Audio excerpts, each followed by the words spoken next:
Formbird fleet runs the show. Keys are tracked, the fuel's in check. Fleet runs smooth, no lost specs. Welcome to the 28th Formbird Fleet Professionals Community Meetup. Today, we're looking at a unified calendar to rule them all. One calendar that gives everyone an overview of what's happening with their fleet at that point in time. Things from workshop requests, work orders, and rosters, including leave. So it's going to be an action-packed episode. Make sure you stay online. Now, everybody who has any questions should put their hand up, ask. We've got the experts in the field right here, right now. So they're the ones to talk to. And if there's anything you see on the screen, make sure you say, hey, stop. I need a hand. This is your community, and we're here to make sure that you get the most out of it. So we do have some news, which we're going to keep really brief, aren't we, Ian? And Ian is going to do news. Mark somehow got out of that. So over to you, Ian, with some news. Three things wanted to bring to attention is that we've, from a Formbird providing an integrated pool vehicle booking system with key lockers, we've just received a further order from Cardinia to join Golden Plains, Brimbank, Marie, you're doing it, Greater Shepparton, all going with this integrated pool vehicle booking system. So working with KeyWatcher Australia. One bit of news. Second bit of news, Formbird has been working for the last 2 years with Geosecure for the supply and delivery of solutions centric on the Geotab platform. Geotab made two, I think, really big announcements in September. First one was that Neil Cors, the CEO, started the company 25 years ago to the month of September, two men in a garage. Okay. Today they've got a couple of thousand staff, etc. They're worldwide. And the second thing they announced was they turned over their 5 million connected vehicles that are out there in the fleet. To put it in context, somebody complimented Neil Cors 7 years ago to say, well done, you've got your 1 millionth connected vehicle. And in 7 years, they've gone from 1 million to 5 million. So it just shows you an exponential growth, and we've been proud to support that at about 12 sites here in New South Wales and Queensland. So, yeah, and Victoria. Anyway, that's probably the three bits of news. Yeah, great. Oh, well, that is good news. And look, as everyone knows, Geotab is our GPS / telematics provider. And they would appear to be on the move, and in the world of winners takes most, then I would say they're a very safe bet. But anyway, that's enough of the sales pitch. No, the technology is robust and it is integrated with Formbird, and we can do all sorts of very smart things. So let's move on. Adam, are you ready? One calendar, to rule them all. Yeah, absolutely. So this work scheduling via the calendar really came about originally from a discussion with Chris up at Greater Shepparton. So that was the first iteration, being able to schedule stuff in the calendar. And then this latest evolution came about from discussion with yourself, Anthony, from Forbes Shire Council. He came up with the suggestion of pulling it all together, so the rosters, the leave, and the actual workshop activity all into a single calendar to make it nice and easy to assign the work and reassign work and keep track of what's happening in the workshop at any given point in time. So I'll jump in and share my screen here. If I can find the button.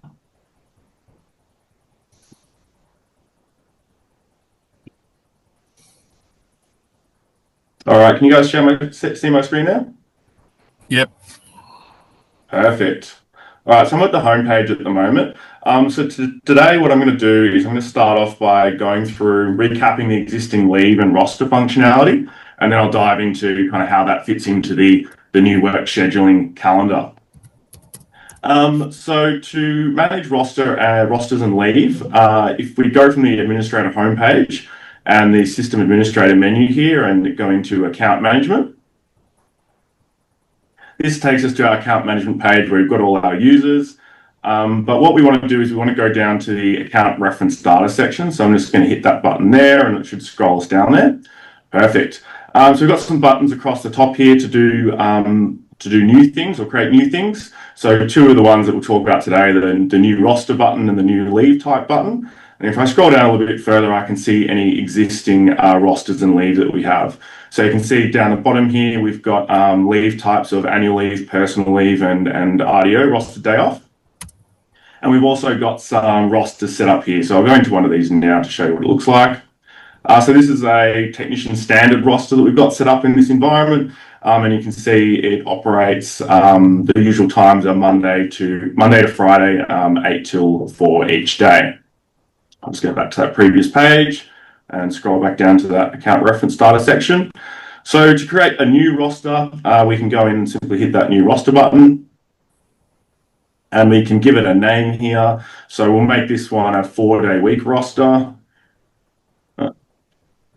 Adam, can I just butt in one moment? Absolutely. Your voice is distant. Don't know whether. Oh, really? Yeah. Oh, no worries, mate. How's that? Is that any better? Others to comment? Oh, I can hear him fine. It's fine. Yeah. Good. Keep Thank going. you. No worries. All right, so to do this as a 4-day week, what I'm going to do is I'm going to start it at 6 a.m. and we'll make it finish at 4:30, so a nice long day over 4 days. To save you having to fill the times down or enter the times in each field, simply just hit the copy times down button and that'll copy it through Monday to Friday. Obviously, this is a 4-day one, so I might just get rid of those two last times there. And then we'll leave that as a 60-minute break per day. And I just hit the save button and that's saved that roster there now. So it's saved in the system. So if I scroll down to this roster section and hit this refresh button, there's my 4-day week roster that I've just created there. We can also create new leave types. So these are totally configurable for you guys. So we can go new leave type and give this a name. So what I'll use here is we'll give this the name training. So this could be used to identify things like, going to TAFE or anything like that. And that's saved there. And again, if I go back to that previous page and look at my leave types and refresh that table, you can see that training is now a leave type in the leave types. So the next thing I'm going to do is apply those to a particular account. So we've got this account here, Freya Fixer. So I'm going to click on the name link to go into Freya's account. So you can see that this account already has a Formbird app role of technician, but we need to do a couple of configuration steps to make sure Freya appears in the calendar. The first one is we need to make Freya's account assignable. So this means requests, work orders can be assigned to Freya. And the other thing that we really need to do is set available to work to available. Can someone mute there? He's doing a phone call.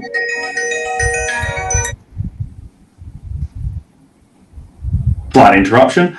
And the other thing that we really need to do, aside from setting assignable to yes and setting the availability to available, we also need to link Freya's account to a workshop. So within Formbird, you can set up multiple workshops. So in this case, we're going to assign Freya to the Formbird workshop by selecting it there. With those few things, I'm going to hit the save tick and apply those changes to Freya's account. The other thing that we're going to do here is actually add a roster and add some leave for Freya as well. So the roster is pretty simple and easy. I can simply click on the roster field here and you can see those few rosters that we created earlier. So I can select the 4-day week for Freya. And then I can also hit the save tick again to apply those changes. And we can add in some leave as well. So if Freya's going off to TAFE, we can add in some leave. Maybe it's tomorrow, for example.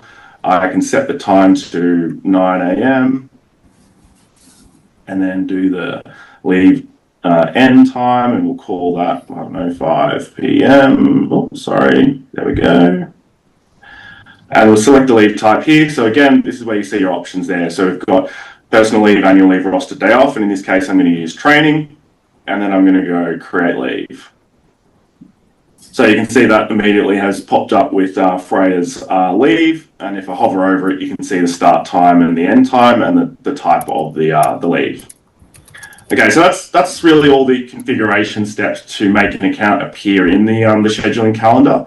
So the next step is really the scheduling calendar and to take a look at that. So it's available in a few different places. For workshop supervisors, they can go to their homepage, which is essentially the All Workshop overview here, the All Workshop dash, and scroll down to this navigation section and hit monitoring scheduling, and that will take them through to the scheduling tool.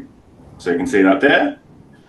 For administrator accounts, from your homepage, you can go into this works management menu, and you've got work scheduling there in the works management menu. So you can hit that, and that'll also open up this same page here. We've got a few different things on this page.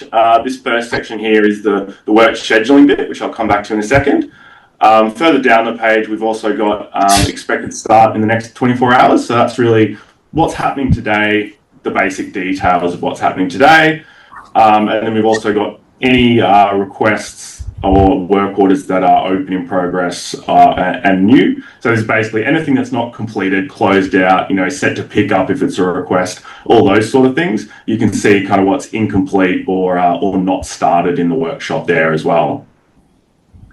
So taking us back up to the top here, we'll dive into this, the juicy bit, I guess, the work scheduling calendar. So Paul and Ed have done a lot of development and testing on this.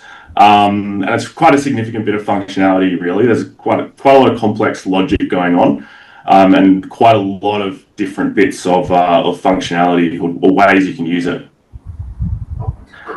So down the left-hand side of the calendar, you'll see that we've got the workshop, and then under the workshop, you've got your technicians or people that are assignable and related to that workshop underneath. So our Formbird depot here, I can scroll down the calendar like that, and you can see that we've got Taylor Technician, me a Mechanic, etc., etc. And we've got Freya Fixer there now as well, since I did that configuration on Freya's account. Along the top of the calendar, you can see we've got time here. So we've got the day that it is that we're looking at the moment, and it defaults to show from the current time. So this meeting started at 11 a.m. So it's showing us the first block as 11 a.m. I can scroll backwards and forwards in the calendar as well. So I can scroll back earlier to see what's happening earlier in the day, and I can scroll ahead in time as well to see what's happening tomorrow, for example. I can see Freya's training there in the calendar displaying. There's a few other ways to get around in this calendar. We do have the zoom function, so you can change the zoom to change essentially the scale of time that we're looking over. So you can change it to be 30-minute blocks, or you can change it to be day blocks as well. So it's just basically zooming in and out on the time. We can use the start date to jump around in the calendar. So if I want to look at a day tomorrow, for example, I can see Friday. If I want to jump to next week, I can see what's happening next week on a particular day. I can also hit this now button, and that'll take me back to where we are now, which is back to 11 a.m. on Thursday, the 9th of October. You'll see the resource filter and event filter boxes here. So the resource filter box applies to the workshops and the technicians.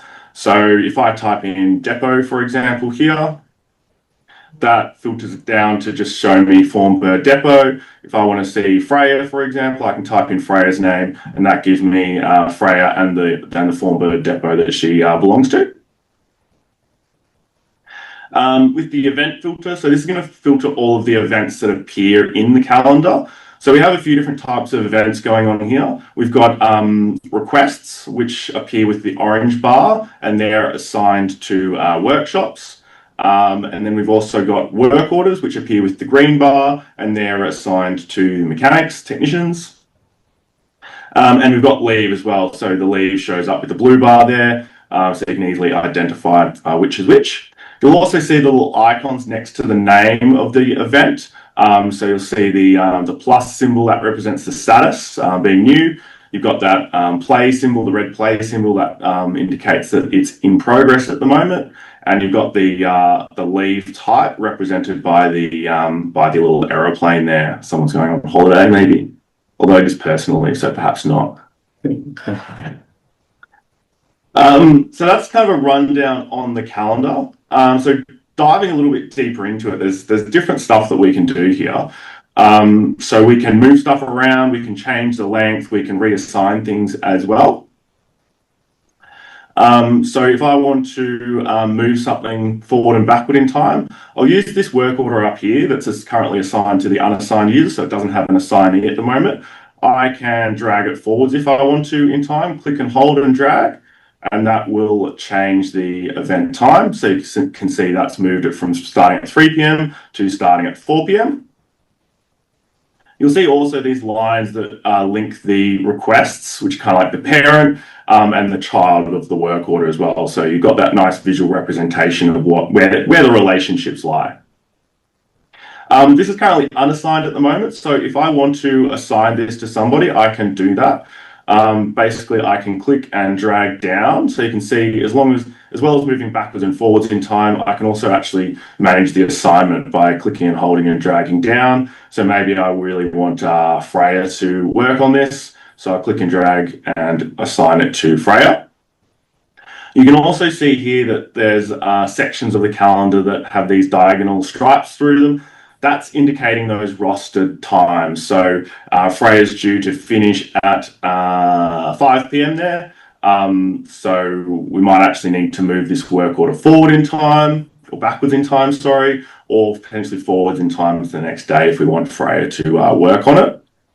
So you'll see here, I just tried to move it backwards in time, and basically what this box is telling me here is that the expected start date of the work order is actually before the expected start of the request, which is kind of like an illogical sequence because the request is like the parent and it really should encapsulate all of the activity taking place, which could be one work order or it could be many work orders, which could occur in sequence or concurrently.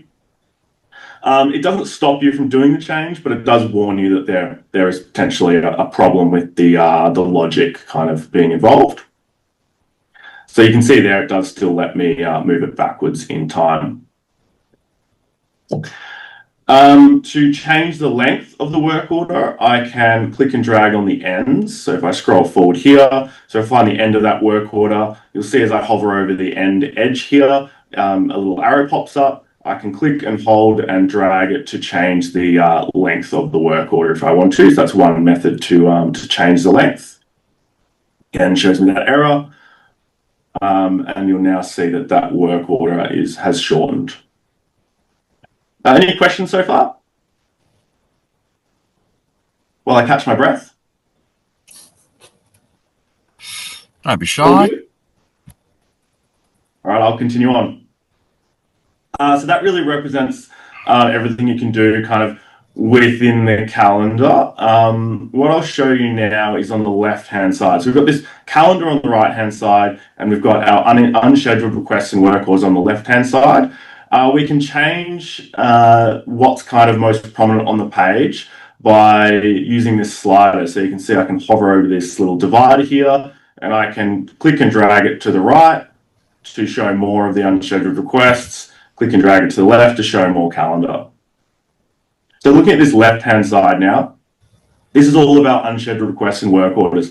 So they're requests and work orders that don't have an expected start date and time and expected finish date and time. So they're just kind of waiting to be put in place.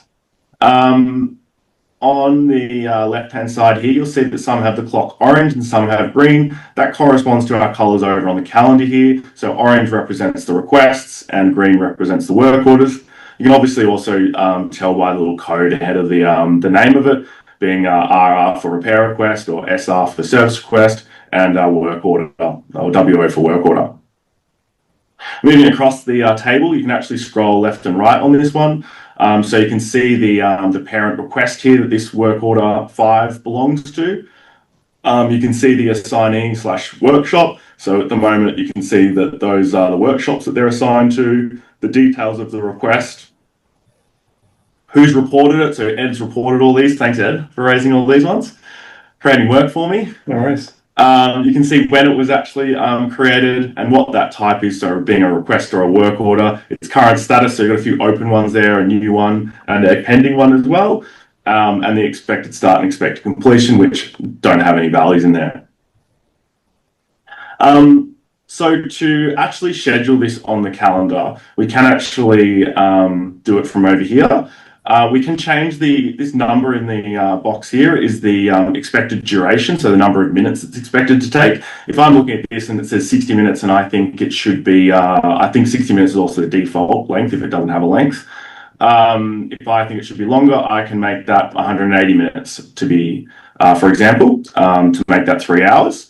The other thing that I can do here, which is pretty cool, is actually click and drag this onto the calendar to actually assign it to somebody. So if I want to assign this particular work order to Mia, I can hover my mouse over these collection of dots, 6 dots, and click and drag across to the calendar. And I can decide where in time I want to put it as well. So where Mia has an open slot, I can slot it in. So Mia is actually looking pretty good today. So maybe I'll schedule that for 12 p.m. So this little warning is telling me that the request that this belongs to hasn't been scheduled, and asking basically, to save a bit of hassle, would you like the request to be scheduled as well? There's a few different options. So I can cancel the work order scheduling, so kind of revert what I was doing.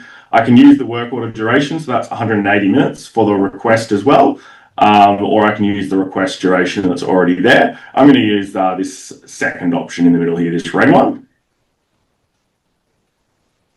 And you can see that's put both work order 5 against Mia, as well as that repair request number 3 against the Formbird depot, because that's where Mia's working. And you can see the other work orders that relate to this request as well. So we've got work order 6 down here that Freya's working on at the same time. So the request is really like representing that the asset is in the workshop for the period, the grouping of activity, I guess, and the work orders are the discrete parts of the activity that need to be done. So it could be a service request and a repair request, lots of different, a service work order and a repair work order. So lots of different options there. So the last thing that I'll show you here is that you can actually create stuff from here as well. So we can actually go in and create requests. So if someone calls me up and I decide that tomorrow I need to create a request for this small plant workshop, maybe a small bit of gear needs some maintenance, I can actually schedule this in the calendar. So maybe someone's available at 6 a.m, I can schedule it then. So by clicking on the calendar there, it brings up this select request dialog box, and I can choose what type of request I want it to be. So in this case, I'm just going to choose a repair general request and hit select. And basically what that does is it opens it up in this in the new template, if you like. It allows me to fill out the details. So I can select the asset that it's related to. We'll use this Husqvarna. We'll say what needs to be done. So reported not starting, for example. We can give it a reason for the request. So perhaps it was an operator's report. We can say whether it's urgent out of service or non-urgent fleet operational. So we'll go urgent out of service. And down here you'll see we've got our calendar again, so another representation of the calendar. But you can also see down in the assignment status, this blue box here, that we have that expected start and expected completion based on my selection on the previous calendar. But then I can obviously change these if I want to. So if I want to say, actually, I've thought about it and I really need that to start at 6:30 a.m. I think the mechanic's probably going to take a couple of hours to look at it and fix the problem. So I'll make it 2 hours. And then I can hit save, just like I would normally. And that creates the request there. And you'll see it automatically shows up in the calendar here. And it will automatically show up in the calendar over here as well. I might just need to refresh the page. And we'll just jump to Friday. And we can see that request that I just created there.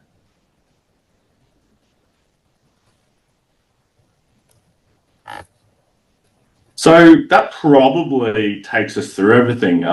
Any questions or comments from the guys on this call, people on this call? Particularly Anthony, this has kind of come about from your suggestion. Have you been using it since we released it back in July? Yeah, I think we're across most of that. The only interesting bit for me was I didn't realise you could drag the unscheduled requests across, so that's cool. Yep. Yeah, I think we're pretty much utilising the rest of it. Oh, that's good to hear.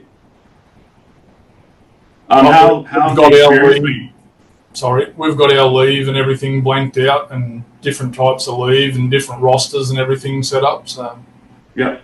Yep. What impact is it having on the operation now, the workshop? I guess it's just, it's being able to blank a guy out, knowing they're unavailable, and just the scheduling and what you can book in per day is a bonus. Yeah. So kind of knowing what resources are available and what kind of demands there are on those resources, and being able to plan it out that way and prioritize and all those sort of things. Definitely. Yeah. Cool. G'day, Adam. Look, probably a question I just wanted to, I don't know, I came a little bit late. I just don't know if you answered it, but it was lovely and intuitive. I just wondered, we're migrating to a new ERP to S4HANA. In that context, is there any integration with SAP? So from a Formbird point of view, Formbird's got a very open architecture, I guess. It's an open platform. So it's definitely possible to build integrations into Formbird and between systems. So we've got integrations with Geotab, KeyWatcher, IntelliTrack, others. So yeah, we can certainly build those integrations from our end. Often it comes down to what that provider's capability is. Got it. Thanks, Adam. Mark, is that a fair take? Yeah, look, integrations are always a complex thing, particularly when you're going in ERP, because it really is making decisions around what sets of data needs to be interchanged. And that often is actually coming down to your utilisation, if you like, and the data ownership. Who actually has responsibility for what data? Do we own the scheduling of resources or, people? Or say SAP. So then the decisions actually have to be made very much around your business process as well. So, but it's all very possible. It's just a matter of really diving into, specific scenarios and use cases that make sense. Yeah, we're just using a stopgap. We're using Fieldworker Mobility, which is the Microsoft Dynamics platform, and this is far superior. It's quite clunky. Right. Yeah. But it's only a stopgap. It's just in the meantime. But in saying that, it doesn't have any of those features, and certainly the drag and drop, yes, but creating a work order is pretty seamless with the Formbird. That's great. Yeah. Thanks. Yeah, you guys have put in a lot of work, or we've all put in a lot of work into to try and to make it as straightforward as possible, really, and flexible, so you can do it lots of different ways. No, I like it. I really like the and also the way that you can choose from a drop-down menu what the particular work that has to be carried out, urgent, non-urgent, what type of work it is. The other thing I guess I would ask is there any can you analyze from the work orders being created if there are trends in failure, like in terms of you've got DMAXs where the transmissions are failing, can you then drill down and go, okay, how many DMAX transmission failures have we had over the last 12-month period or quarter? Yeah, definitely. So we've got a whole lot of different reporting available, as you can see as I scroll through this page here, as I get down to the juicy bit. So there's a few different options. So we've got like request analysis reporting. So this really does looking at all of your requests. So I'm just kind of doing this on the fly here. Bear with me. I might do last rolling 12 months. That should give us a bit of data to look at. So this is looking at our different request types, so the different asks that we're getting. So whether that's an internal request, a repair request, a service request, all those sort of things. And it gives you a breakdown by the month there. And then you've got further breakdown into the different types. So whether it was an accident, non-report, and this is this drop down that you saw me selecting from when I was creating that request.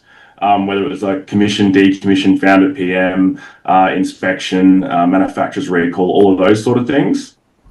And again, got that breakdown per month and the associated costings. We've also got the, so when you do a repair work order, there's classification about the repair cause, type and reason.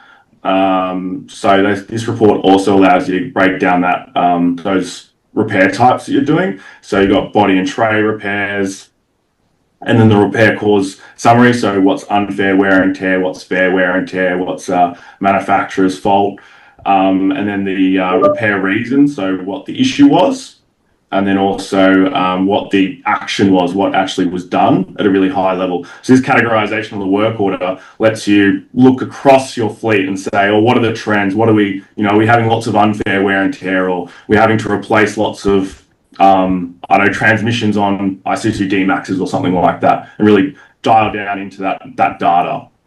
And then can you filter down into an individual vehicle to see, the life cycle of that asset, whether or not, when you were mentioning unfair wear and tear, so could you then drill down per vehicle and then look, oh, right, you can. Oh, that's great. Yeah, so there's a couple of different ways to do that as well.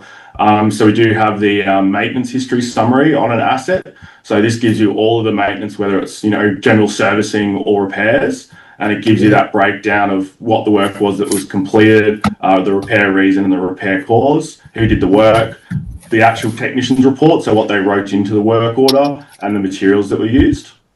Oh, that's awesome. So it gives you that breakdown. So that's kind of a nice, really easy table to print out. You've also got like the full repair history or history of the asset, really. The entire history is available as well. So whether it's the plant usage that's being recorded on a daily basis, any inspections that are being done on it, risk assessments, what else have we got here? Oil sampling, all of its requests. So all of the asks, I guess, that have come across for this particular asset. So whether it's pre-starts that have been turned into that have reported faults and turned into requests for the workshop, the expenses of the asset. Again, all of your different work orders, so whether they're repairs or services, all of your pre-starts, that full history really of the entire asset. So when an issue is identified within a pre-start, is there a trigger that notifies someone that a work order needs to be created for that repair? Yeah, absolutely. So maybe I can find one here actually. Going on the fly is a bit risky. Basically, when operators do pre-starts and they report a fault or they find a fault, the system allows them to categorize that fault, I guess, to say whether it's urgent or non-urgent. So I'll just find the section. So this is our pre-start. This is a filled out pre-start. So you can see here that you can pass, fail, not applicable, any of the checks, and enter any comments about them as well. We recently, the guys have been working on a bit more information about the actual checks, and potentially like we can put instructions in here, basically like videos, all that sort of stuff about how to actually carry out the check. But then down here, the operators designate an urgency. So whether it's urgent, the fleet's out of service, or non-urgent, fleet operational. So urgent, fleet out of service. that basically means that the asset's not functioning, and the workshop's going to need to do something to rectify it before the asset can go back into service again. The non-urgent fleet operational, what we find is that for these ones, the asset keeps getting used and potentially the fault keeps getting reported. So that can, if all of those go directly to the workshop, that can kind of clog up the workshop's dashboard with lots and lots of duplicates, for example, or stuff that isn't their responsibility necessarily. So these actually go to a separate workflow to be reviewed before they get turned into jobs for the workshop. Very nice. Any other questions there? No, that's fantastic. No, thank you. Cool.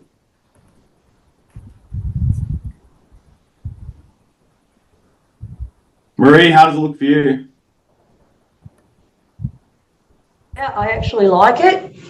I'm just processing through my head how to get my staff to use it. The change management part's always a tricky one, isn't it? Yeah.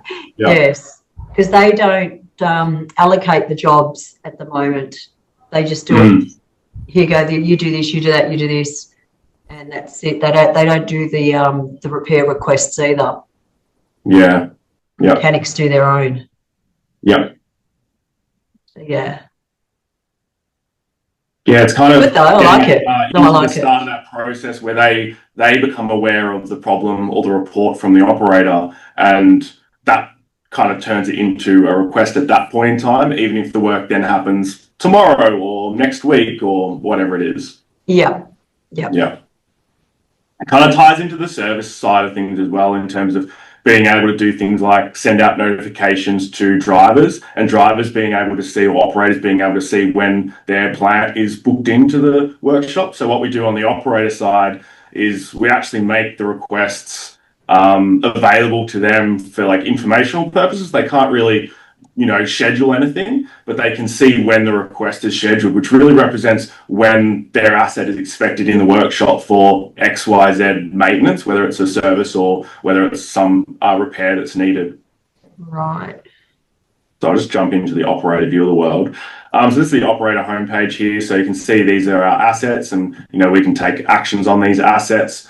Operators can create repair requests and fill out their pre-starts, their daily driver check sheets. But then down at the bottom of this, they've got their works information.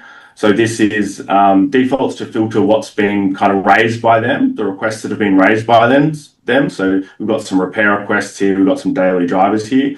They've also got the option to switch it to my assets. So these are assets that they're responsible for or allocated to. And then this shows them all of those requests as well. So anything that's reported by them or somebody else, or generated by the system in case of a service request. And they can actually see, when the service request was created, but actually see when it's scheduled as well. So in this expected start and expected completion column, you've got when the activity is expected to take place against the asset.